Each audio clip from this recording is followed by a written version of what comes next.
కాదు, ఈ పెద్ది పాత్రని అంత అందంగా తీర్చిదిద్దిన దర్శకుడు బుచ్చిబాబు గారు.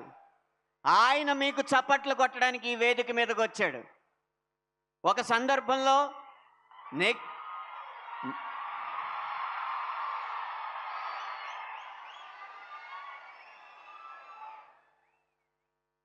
సందర్భంలో నెగటివ్ ప్రచారం చేసినా సరే వాటినన్నిటినీ తట్టుకుని, ఒడిదుడుకుల్ని తట్టుకుని మా అభిమానుల సత్తా ఏంటో నిరూపిస్తామని చెప్పి ఇక్కడి దాకా ఈ సినిమాని తీసుకొచ్చిన మీకు చప్పట్లు కొట్టడం తప్ప ఇవాళ మీరు చప్పట్లు కొట్టడాలు లేవు.